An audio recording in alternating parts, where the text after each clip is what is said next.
All right, welcome to This Explainer. Let's get right into it because today we're going to completely dismantle one of the most pervasive and honestly stressful myths about daily happiness and purpose. If you've spent, any time at all on social media or browsing self-help books lately, you've absolutely heard of Ikigai. It's almost always packaged and sold to us as this ultimate Japanese secret to a long, happy, and incredibly successful life.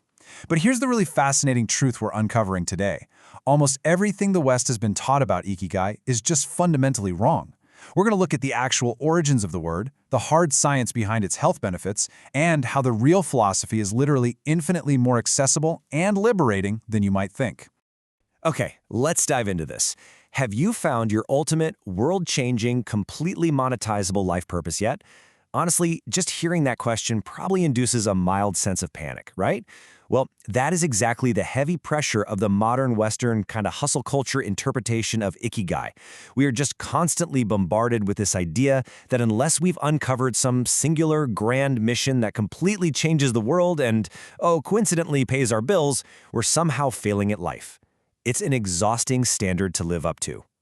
And this pressure, it usually comes wrapped in a very specific viral image, the four-circle Venn diagram. I'm sure you've seen it. It essentially tells you that your true Ikigai only exists at the exact intersection of what you love, what the world needs, what you're good at, and what you can get paid for.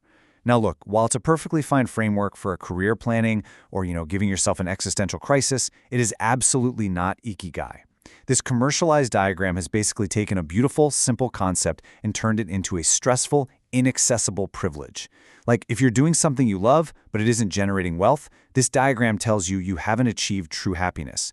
But as we'll see, native Japanese speakers literally don't use this framework at all. Actually, when we compare the Western myth with the authentic Japanese reality, the contrast is staggering. The Westernized version is this relentless pursuit of a monetizable purpose. It makes Ikigai seem like this elite achievement.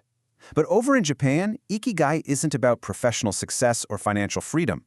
In fact, it's a bit ironic. You're actually way more likely to spend money on your Ikigai, things like travel, hobbies, or eating out, than you are to make money from it. Authentic Ikigai is not some lofty goal you have to strive for. It's actually found in simple, non-profitable, everyday moments. So let's clear the slate and look at the actual word. When in doubt, always go back to the basics, right? In Japanese, the word is a compound. Ikiru means to live or to exist, and kai means worth, value, or reward. Put them together, and Ikigai simply means what makes life worth living. That's it.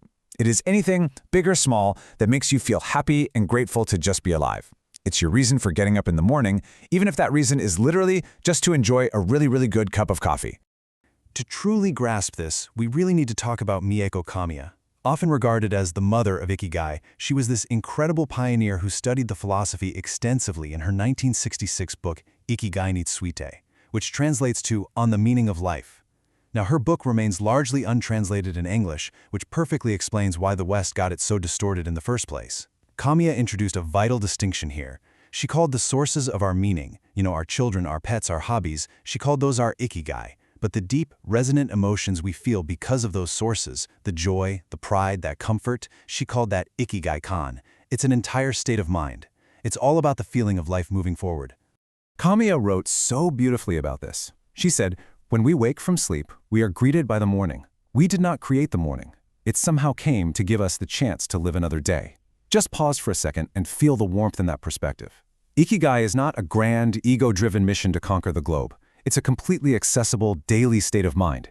It is simply about being present enough to actually notice the small joys in everyday life.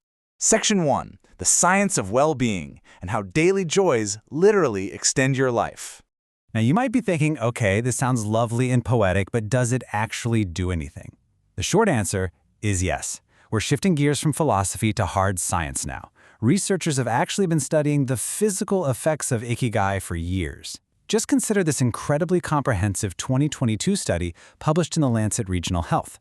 Researchers conducted a massive outcome-wide longitudinal study on Japanese older adults. They pulled data from a nationwide survey of physically and cognitively independent adults aged 65 and older, and they rigorously adjusted for a whole bunch of potential confounders, things like existing health conditions and socioeconomic status, just to see exactly how possessing this simple sense of Ikigai impacts aging and well-being over time. So the crucial point here is that having Ikigai was associated with a 31% lower risk of developing functional disability during a 3-year follow-up. Just let that sink in. A 31% drop. The simple act of finding daily joy, of just having a reason to get out of bed, whether that's tending to a garden or going to see a friend, acted as a massive protective factor against physical decline. And honestly, it gets even more incredible. That same Lancet study revealed a 36% lower risk of developing dementia over that same 3-year period for those with Ikigai. Plus, it was associated with decreased depressive symptoms, fewer feelings of hopelessness, and way higher overall life satisfaction. So a philosophy that's based on just recognizing the value of the morning sun or a really good meal actually translates into profound neurological and physical protection. It's a real game changer. And this is definitely not an isolated finding. Consider the famous prospective Osaki study. Here, researchers tracked over 43,000 Japanese adults for 7 full years. They basically just asked them one simple question: do you have Ikigai in your life? Then they sat back and observed the mortality outcomes. The results? Absolutely striking. The risk of all-cause mortality was significantly higher among subjects who did not find a sense of Ikigai. Specifically, lacking Ikigai increased the risk of mortality from cardiovascular disease, mainly stroke, and external causes. Interestingly enough, it didn't really impact cancer mortality, but the effects on the heart were just undeniable. And what's super vital to remember here is that this increase in mortality risk held true totally independent of socioeconomic factors, lifestyle habits, or history of illness. Lacking that daily sense of joy literally breaks the heart. Moving right along to Section 2, Sources of Daily Happiness, where native Japanese people actually find Ikigai. So if it's this incredibly important for our health, how do we actually get it? Let's move to the highly practical side of this explainer and look at where native Japanese people actually find these life-extending daily joys. Because remember, they are absolutely not looking at a 4-circle Venn diagram. And this brilliantly illustrates the reality. A prominent study of 2,000 Japanese people found that a massive 75% of them indicated they had Ikigai.